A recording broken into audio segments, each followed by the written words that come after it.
Hi, this is Abhijit Singh Rajput and you are watching your favorite YouTube channel fair copy. Chapter शुरू करने से पहले आप सभी को राम राम एंड वंदे मातरम। साथियों, आज का जो टॉपिक है वह प्रोटोजुआ से होने वाले डिजीज, कौन कौन से डिजीज हैं जो प्रोटोजुआ से होते हैं। साथियों, चलिए डिस्कस करते हैं और डिकोड करते हैं इससे होने वाले जो इंपॉर्टेंट डिजीज आते हैं, आपसे पूछे जाएंगे उसके बारे में। तो देखिए, प्रोटोजुआ से होने वाले डिजीज हमने लिख दिया है कि कॉजेटिव एजेंट कौन सा है, प्रोटोजुआ, यानी कौन से कॉजेटिव एजेंट हैं, कौन से प्रोटोजुआ हैं। और दूसरी तरफ हमने लिखा है रोग, संबंधित रोग, कौन से रोग उससे होते हैं। संबंधित रोग मतलब उसका ऐसा नहीं कि ये प्रोटोजुआ है उसका संबंधी है, उसका जीजा, उसका साला, उसका बहनोई, ये वो नहीं है। इससे होने वाले डिजीज ये है कॉजेटिव एजेंट, और उससे होने वाले डिजीज ये प्रोटोजुआ जो काउच करेंगे डिजीज, और ये जो डिजीज होंगे वो हैं। तो आइए शुरू करते हैं। देखिए, सबसे पहले हम देखते हैं प्लाज्मोडियम फैल्सीपेरम। प्लाज्मोडियम फैल्सीपेरम या इसी को या फिर पी मलेरी भी कहते हैं, या फिर पी ओबेल और पी विवेक्स। पी जहां भी है, पी का मतलब है प्लाज्मोडियम, ठीक है। उसे मैंने शॉर्ट में पी लिख दिया, इसलिए मैंने यहाँ पे देख रहे होंगे आप, मैंने पी को पी लिख दिया है, ठीक है। इससे जो होने वाले डिजीज हैं उसके बारे में अपन देखते हैं। इससे होगा जो वो है मलेरिया। क्या होगा? मलेरिया। आपसे पूछा जा सकता है कि मलेरिया किससे होगा, किस प्रोटोजुआ से होगा। तो याद रखिएगा, प्लाज्मोडियम फैल्सीपेरम या पी मलेरी या पी ओबेल और पी विवेक्स। ज्यादातर आपसे ये वाला पूछा जाता है, ऑप्शन में ज्यादातर ये डालेगा, ठीक है। इसमें क्या होगा, इससे मलेरिया होता है। मलेरिया बहुत ही कॉमन डिजीज है हमारे यहाँ, ठीक है। इसलिए देखा होगा अमेरिका को जब कोरोना के टाइम में मलेरिया का जो दवाई था, जब उसकी जरूरत पड़ी थी तो वो इंडिया से मांगा था। वहाँ नहीं था। क्यों नहीं था? क्योंकि उन लोगों के यहाँ मलेरिया नहीं होता। हमारे यहाँ मलेरिया काफ़ी ज़्यादा होता है। और मलेरिया होता क्यों है साथियों? क्योंकि फीमेल एनाफिलीज मच्छर के काटने से, फीमेल एनाफिलीज मच्छर जो होता है उसके लार्वा में ये प्लाज्मोडियम फैल्सीपेरम आपको पाया जाता है, ये प्रोटोजुआ पाया जाता है। वो जब आपको बाइट करती है तो जैसे ही बाइट करेगी आपके ब्लड में वो क्या छोड़ देगी, इसको प्लाज्मोडियम फैल्सीपेरम को, ठीक है। कौन काटेगी? याद रखिएगा, फीमेल। कौन? Female Anopheles, female Anopheles, anopheles कहते हैं, ठीक है। फीमेल एनोफिलीज के काटने से, और इसमें याद रखिएगा फीमेल, मेल नहीं, मेल कभी भी नहीं काटेगी। फीमेल मच्छर ही काटती है। खून पीने का काम फीमेल का है, मेल का काम नहीं है, ठीक है। तो फीमेल एनाफिलीज, फीमेल एनाफिलीज के काटने से आपको होती है। ये भी फीमेल एनाफिलीज, याद रखिएगा, जब भी कोई भी मच्छर है, वो मच्छर कोई भी हो, मेल हो या फीमेल हो, ये शाकाहारी होते हैं। खास करके मेल जो होते हैं वो पूरा जीवन भर सिर्फ पेड़ पौधों का जो रस होता है ना, जो उसको कहते हैं सैप, उसे ही पीता है। फीमेल मच्छर भी वही पीती है, परंतु जब वो प्रेग्नेंट होती है उस समय उसे न्यूट्रिशन ज़्यादा न्यूट्रिशन की जरूरत होती है, और उसको पता है कि आपके खून में न्यूट्रिशन बहुत ज़्यादा है, ठीक है। तो आपके खून को पीती है वो उस समय, ठीक है। तो याद रखिएगा, मेल नहीं, सिर्फ फीमेल। मेल जो होता है पूर्णतः शाकाहार होता है, पूरा वो सिर्फ और सिर्फ पेड़ पौधों के शेप, उसके जो रस है उसे ही पीता है। तो फीमेल एनोफिलीज के काटने से क्या होगी? मलेरिया होती है। उसके लार्वा में क्या होता है? प्लाज्मोडियम फैल्सीपेरम होता है। और कुछ इंटरेस्टिंग बात जान लीजिए, जब मलेरिया होता है तो ये जो है, जब हम मलेरिया का साइकिल देखेंगे उसमें मैं आपको पूरा डिस्कस कर दूंगा कैसे क्या। ये जब काटती है तो ये जो प्लाज्मोडियम है ये क्या करेगा, ये मूव करेगा आपके ब्लड से लीवर में। कहाँ? लीवर में, ठीक है। और फिर ये वहाँ पे अपना रिप्रोडक्शन वगैरह करती है, फिर ये आती है, फिर से पुनः ब्लड में आती है। ये इसका साइकिल है। लेकिन मैं आपको बता दूं कि जब भी किसी को मलेरिया होगा तो सिर्फ और सिर्फ रात में ही उसे फीवर आती है। दिन में फीवर नहीं आएगा, रात को फीवर आ जाएगा। ऐसा क्यों होता है? क्योंकि दिन के समय ये जो प्लाज्मोडियम है ये कहाँ चला जाता है? ये उसके लीवर में चला जाता है। और दिन के समय कहाँ रहता है? हाँ, वेरी गुड, दिन के समय लीवर में चला जाता है, और रात के समय वो फिर से कहाँ आ जाता है? ब्लड में आ जाता है। और ब्लड में आने के बाद वह वहाँ पे आपके आरबीसी को खाता है, आरबीसी को ब्रस्ट करता है, आरबीसी को ब्रस्ट कर देता है, जिससे आपको क्या होता है? काफ़ी ज़्यादा ठंड हो, चिल, काफ़ी जोर से आपको ठंड लगेगी, कपकपी आएगी, बहुत हाई फीवर आता है रात के समय। कब? रात के समय। याद रखिए, कब आएगा? रात में, दिन में नहीं आएगा। दिन के समय क्या होता है समझ लीजिएगा, डे टाइम में क्या होता है? डे टाइम में डे टाइम में ये पुनः चला गया लीवर के अंदर तो फीवर नहीं आएगी। तो अगर किसी का ब्लड सैंपल लेना है, उसको मलेरिया है कि नहीं, अगर दिन में उसका ब्लड सैंपल लेंगे तो उसमें कोई भी प्लाज्मोडियम नहीं दिखेगा। अगर उसका रात में लेंगे तभी उसके अंदर प्लाज्मोडियम का पता चलेगा, इसके ब्लड में प्लाज्मोडियम है। ठीक है, तो यह है मलेरिया का सिम्टम्स। मलेरिया कैसे होता है ये मैंने आपको बताया। अब बात आती है एंट अमीबा। दूसरा, ये तो एक प्रोटोजोआ हो गया। दूसरा प्रोटोजोआ हमारे पास जो है वो है एंट अमीबा हिस्टोलाइटिका। क्या नाम है? एंट अमीबा हिस्टोलाइटिका। एंट अमीबा हिस्टोलाइटिका से क्या होता है? पेचिस यानी अमोबिक डिसेंट्री। पेचिस या अमोबिक डिसेंट्री कहते हैं, बिल्कुल डिसेंट्री होता है। इसमें क्या होता है कि पेट बिल्कुल एकदम पानी की तरफ चलता चला जाता है। ठीक है, हाँ, गरारे के साथ छींटे। तो उसमें क्या होता है कि अमोबिक डिसेंट्री में उल्टियां भी होगी, पेट भी खराब रहेगा, लगातार एकदम पानी की तरफ पेट खराब कर देगा ये आपका। ये होता कैसे है कि कोई आदमी मान लीजिए तालाब में, गांव में बहुत ज्यादा होता है, गांव में क्या तालाब में कोई खुले में शौच करता है, वहां से वह उसका जो मल है वह चला जाता है कहाँ पे? उस तालाब में चला गया। उस तालाब में कोई नहाने गया, पानी पी लिया, नहाने के समय मुंह में पानी चला जाता है, उसके द्वारा हो जाता है। या फिर कोई मच्छर है, सॉरी कोई मक्खी है, वह किसी आदमी को अमोबिक डिसेंट्री थी और वो उसके खुले में शौच कर किसी ने कर लिया, लोटा लिया, लोटा लेके चला गया और लोटा लेके गया और फिर वहां उसके उस मल पे कोई बैठ गया। कौन? मक्खी। वो मक्खी फिर आएगा आपके घर में, आपके खाने पे बैठेगा और फिर वो अपने पैर को ऐसे ऐसे झाड़ देता है और वहां फिर ये जो एंट अमीबा हिस्टोलाइटिका है वो आपके खाने में आ जाएगा। इस प्रकार फिर आप खाएंगे, फिर आपको अमोबिक डिसेंट्री हो जाएगा। इसलिए खुले में शौच ना करें। हमारे प्रधानमंत्री भी कहते हैं खुले में शौच ना करें, ये बहुत सारी बीमारी का कारक बन जाता है। ठीक है, तो खुले में शौच इसका बहुत बड़ा एग्जाम्पल है अमोबिक डिसेंट्री का होने का। ठीक है, अब देखिए तीसरा हमारे पास आता है एंट अमीबा जिंजिविलिस। एंट अमीबा जिंजिविलिस से पायरिया होता है। क्या होता है? पायरिया होता है। बट आप हमेशा याद रखिएगा कि एंट अमीबा जिंजिविलिस से पायरिया नहीं होता है। अगर आपके ऑप्शन में दिया होगा तो इसे ही टिक लगा दीजिएगा। ठीक है, एंट अमीबा जिंजिविलिस को। लेकिन याद रखिएगा जो पायरिया है, पायरिया जो डिजीज है, इसका कारण ये होता है किसके वजह से? तो इसके कई कारण है। जैसे कई बार क्या होता है, बोन, आपका जो बोन है वो उसका क्षय हो रहा है, उसके वजह से आपके जो दांत हैं उनमें क्या होती है, वो भी क्षय होना शुरू हो जाता है। कैल्शियम की कमी से भी होता है। और याद रखिएगा मेनली अगर किसी का इन्फेक्शन से पायरिया होता है तो वह है बैक्टीरिया। बैक्टीरिया के इन्फेक्शन से पायरिया होता है। फिर इसका ना क्या काम है, ये जो प्रोटोजोआ साहब है एंट अमीबा जिंजिविलिस, ये क्या करेगा कि उसको ठीक नहीं होने देगा। ठीक है, ये सेकेंडरी इन्फेक्शन काउज करते हैं, ये सेकेंडरी इन्फेक्शन काउज करता है। इसको सुपर इन्फेक्शन भी कहते हैं। ठीक है, सुपर इन्फेक्शन या सेकेंडरी इन्फेक्शन कहते हैं इसको, ये करता है। ठीक है, मतलब पायरिया हो जाने के बाद ये फिर इन्फेक्शन करते हैं, इसको सुपर या सेकेंडरी इन्फेक्शन भी कहा जाता है। अब देखिए पायरिया में क्या होता है कि दांतों से मुंह से बदबू आएगा, सांसों से भी बदबू आएगी, दांतों यानी मसूड़े जो हैं उससे क्या होता है कि ब्लड आने लगता है, गम आने लगता है। ठीक है, पस जैसा भी निकलना शुरू हो जाता है, बदबू बहुत ज्यादा करता है। जनरली जिनके दांत टेढ़े मेढ़े होते हैं या दांतों में गैप होता है उनको पायरिया होने की संभावना अधिक होती है। क्यों?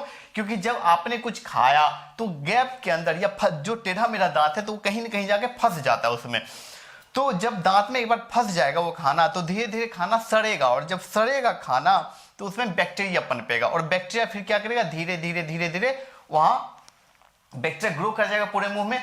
और अगर अर्ली स्टेज में आपने इलाज करा लिया तो बहुत अच्छा है, क्योंकि सेकेंडरी इन्फेक्शन फिर इसका होने वाला है जिंजिविलिस का। और जब जिंजिविलिस अपना सेकेंडरी इन्फेक्शन कर देगा फिर इसे पायरिया को ठीक करना काफी मुश्किल हो जाता है। ठीक है, तो सबसे अच्छा है अगर किसी के दांत सही है, जैसे मेरे आप दांत देख सकते हैं, कहीं कोई गैप नहीं है, सारे दांत एक रंग है, एक लाइन से, उसमें कहीं कोई एक भी दाना कुछ भी फंसने की कोई चांसेज नहीं होती। तो ऐसे में बैक्टीरिया का पनपने का भी कोई चांस नहीं होता। तो अगर किसी को पायरिया जैसी संभावना या दांत में गैप है या टेढ़े मेढ़े दांत हैं तो उससे आप क्या करें कि सुबह शाम या खाना खाने के बाद ब्रश कर लें तो बहुत अच्छी बात है। अगर खाना खाने के बाद आप ब्रश नहीं कर पाते हैं तो सुबह शाम ब्रश करने की आदत डाल लीजिए। ठीक है, चलिए बहुत अच्छी बात। तो पायरिया भी समझ गए। अब आता है ट्रिप्नोसोमा। क्या आता है? Trypanosoma gambiense. ट्रिपनोसोमा गैम्बियंस से जो होता है उसको गैम्बियंस ज्वर यानी गैम्बियंस फीवर, ज्वर को फीवर भी बोलते हैं, गैम्बियंस फीवर या गैम्बियंस ज्वर हो सकता है, उसी का नाम है सुसुप्ति रोग या स्लीपिंग सिकनेस हो सकता है। स्लीपिंग सिकनेस में कुछ खास नहीं है, बस फीवर रहेगा, हेडेक रहेगा और सुस्ती बहुत ज्यादा आता है, मन हमेशा करेगा सोए रहे, तो इसीलिए इसमें इतना ज्यादा आपको सुस्ती आ जाता है कि इसके लिए इसका नाम दिया है स्लीपिंग सिकनेस, मतलब बस आराम फरमाने का मन करेगा, सोए रहने का मन करेगा, ठीक है। तो ये सुसुप्ति रोग किसके द्वारा होता है? ट्रिपनोसोमा गैम्बियंस के द्वारा होता है। बात समझ में आ गई होगी आपको। अब हमारे पास जो पांचवा है वो देखिए, लिस्मेनिया डोनोवानी। लिस्मेनिया डोनोवानी जो है वो किसके, उससे क्या होता है? इससे काला जार, याद रखिएगा काला जार बहुत खतरनाक, ठीक है, काला जार होता है। काला जार किसके वजह से होता है? लिस्मेनिया डोनोवानी की वजह से होता है। इसमें क्या होता है और क्यों होता है? देखिए, आपने कभी देखा होगा कि आपको कभी यहाँ नाखून के पास दांत काटने की वजह से कई बार यहाँ की चमड़ी जो है ना हट जाती है, और जब यहाँ की चमड़ी हट जाती है तो आपने गौर किया होगा कि मक्खी आके इस पर बैठ जाती है। वही मक्खी जो सैंड फ्लाई घरों में उड़ती उड़ती रहती है वो इस पर आके बैठ जाती है। वो जब इस पर बैठेगी तो वो इसमें इंफेक्शन काउज कर देगी। क्या काज करेगी? इन्फेक्शन काउज करेगी। किसका इन्फेक्शन? इसका, लिस्मेनिया डोनोवानी का इन्फेक्शन काउज कर देगी आपके इसमें, और फिर उससे धीरे धीरे आपके ब्लड के द्वारा आपके शरीर में जाएगा। या फिर इसी को कहते हैं bite of sand fly. Sand fly के काटने से होती है, पूरे शरीर पे हल्का हल्का से दाना दाना जैसा भी निकल आता है, ठीक है। और इसमें होता क्या है? कालाजार का सबसे बड़ा चीज मैं आपको बताऊं, इसमें देखिए कालाजार में नॉर्मली वही होगा, फीवर रहेगा बहुत ज्यादा, फीवर बहुत ज्यादा रहेगा, पूरे बॉडी में दर्द होगा, आपका लीवर जो है वो बड़ा हो जाएगा। लीवर क्या होगा? बड़ा हो जाएगा। और स्प्लीन जो होता है ना उसका साइज, स्प्लीन जो होता है 2.5 टाइम्स, 2.5 गुना आपका स्प्लीन जो होता है वो बढ़ जाता है। स्प्लीन क्या होता है? 2.5 गुना बढ़ जाता है। हमारे बिहार में अगर कभी किसी को कालाजार हुआ है तो 100 नॉर्मली समझिए कि ऑलमोस्ट सारे केसेज में ऑलमोस्ट 100% समझिए उसका स्प्लीन 2.5 गुना बढ़ जाता है, ठीक है। हर जगह वही होता है, बिहार में ज्यादातर ऐसा केसेज देखा गया है।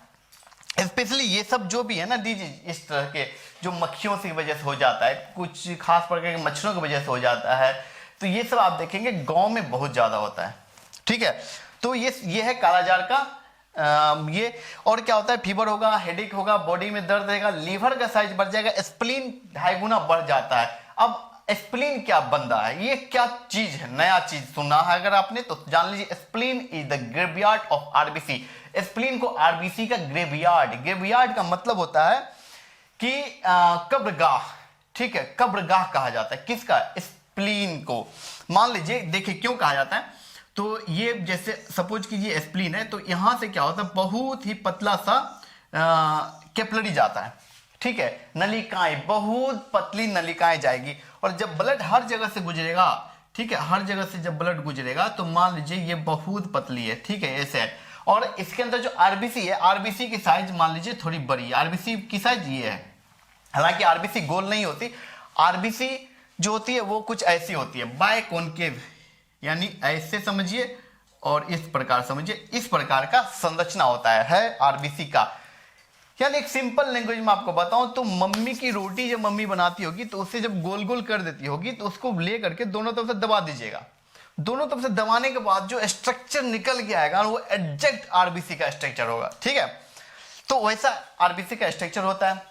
आरबीसी का जो शेप होता है वो रिजिड होता है, मतलब वो चेंज नहीं होता, ठीक है। अगर आरबीसी का शेप चेंज हो जाएगा तो एक डिजीज कॉज हो जाता है। जैसे कि इस प्रकार आपका आरबीसी है, अगर मान लीजिए ऐसा हो गया और इधर से बायकॉन्केव की जगह बायकॉन्केव ना होकर ऐसे बन गया आरबीसी, तो इससे एक हीमोफीलिया नामक डिजीज हो जाती है, ठीक है। तो वो एक डिजीज है और ये होती है, ये एक जेनेटिक प्रॉब्लम है, ठीक है। हम जब जेनेटिक्स पढ़ेंगे तब बताऊंगा हीमोफीलिया के बारे में, ठीक है, कि आरबीसी के साइज, आरबीसी का शेप चेंज हो जाने की वजह से होता है, उसमें ब्लड की कमी हो जाती है और वो एक बार ब्लड निकलना शुरू होगा तो रुकेगा नहीं, बहुत सारी प्रॉब्लम आ जाती है, मौत भी होती है, बहुत सारा बात उस समय मैं बताऊंगा। अभी फिलहाल समझिए, स्प्लीन जब यहां से जब आरबीसी निकलेगी तो यहां इतनी पतली पाइप है कि इससे बाहर नहीं निकल पाती है, बाहर नहीं निकल पाती है, और यहां ये आरबीसी जो है क्या होगा, आरबीसी का लाइसिस होने लगता है, मतलब इसका लाइसिस होने लगता है, लाइसिस होता है क्षय होने लगता है, ये मरने लगता है, ये आरबीसी मरना शुरू कर देता है, ठीक है, तो आरबीसी क्या होगा, मरना शुरू कर देगा। तो ऐसे कंडीशन में क्या होगा, खून की कमी हो जाएगी शरीर में, क्योंकि आरबीसी ज्यादा मरने लगता है। और जब आरबीसी मरने लगा, मान लीजिए किसी को क्या हो गया, अब ये वाला स्प्लीन है, इसको हो गया कालाजार, इसको क्या हो गया, कालाजार, ब्लैक फीवर। तो इससे क्या होगा कि स्प्लीन जो है 2.5 गुना लगभग क्या हो जाएगा, बड़ा हो जाएगा। और जितना बड़ा, क्यों बड़ा होता है, क्योंकि इसके अंदर आरबीसी मर के बढ़ता जा रहा है, इसलिए स्प्लीन का साइज बढ़ता ही चला जाता है। तो ऐसे कंडीशन में कई बार स्प्लीन को डॉक्टर सर्जिकली रिमूव कर देते हैं, मतलब ऑपरेशन के द्वारा काट के हटा देते हैं, क्योंकि आरबीसी बहुत ज्यादा मर रहा है, इससे इसके शरीर में खून की कमी हो जाएगी। आरबीसी को क्या कहते हैं, आप जानते होंगे, लाल रक्त कणिकाएं। ठीक है, आरबीसी का शेप कैसा होता है, बाय कॉनकेव, यानी बाय मतलब द्वि, कॉनकेव मतलब उत्तल अवतल, द्वि अवतलाकारी। ठीक है, द्वि अवतलाकारी शेप का होता है। ये समझ गए स्प्लीन समझ गए। कालाजार, आपको याद रखिएगा स्प्लीन के बारे में कि आरबीसी यानी कि लाल रक्त कणिका का कब्रगाह क्या है, कब्रगाह कौन है, मुर्दा घर या कब्रगाह पूछेगा कि आरबीसी का कौन है, तो स्प्लीन है। ठीक है, कालाजार में वो 2.5 गुना ज्यादा बड़ा हो जाता है। और ये बड़ा क्यों होता है, हीमोलाइसिस की वजह से, मतलब आरबीसी का मर के उसके अंदर जो भरता चला जाता है, इसी वजह से। ठीक बात बाकी। अब देखिए, अब अपने पास आता है ट्रैक्सोप्लाज्मा गोंडाई, ट्रैक्सोप्लाज्मा गोंडाई। अब देखिए ये क्या चीज है, ट्रैक्सोप्लाज्मा गोंडाई। अब देखिए ट्रैक्सोप्लाज्मा गोंडाई जो है, उसमें क्या होगा, इससे जो डिजीज था उसका नाम है टैक्सोप्लाज्मोसिस। सीधे देखिए टैक्सोप्लाज्मा से टैक्सोप्लाज्मोसिस डिजीज होता है। ठीक है, ये टैक्सोप्लाज्मोसिस जो होता है, इसमें ध्यान रखिएगा, ये भी किसी के काटने से ही होता है, एक बग होता है। आपने एक बार बिहार में सुना होगा, यूपी बिहार में चोटीकट्टा नाम सुना होगा, कि किस औरतों की चोटी काट के चला जाता था। उसमें न्यूज में कुछ लोगों ने दावा किया था कि एक कीड़ा होता है जो चोटी को काट देता है, वो इस तरह से उसके होते छोटे सा कीड़ा होता है, दांत आगे कर ऐसे करके काट देता है, पत्ता उता काट रहा था, वही है बग। ठीक है, उसके काटने से, वो चोटीकट्टा नहीं था। ठीक है, वो सब ऐसी अब बाहें उड़ी थी। तो ये जो बग है ना, उसके काटने से, या फिर यूं समझिए, हाँ वही समझो, वैसा ही होता है, उसके काट लेने से बग याद रखेगा। ठीक है, वैसे ये आपसे पूछा उतना नहीं जाएगा, जितना बोर्ड पे लिखा है वही पूछा जाएगा आपसे।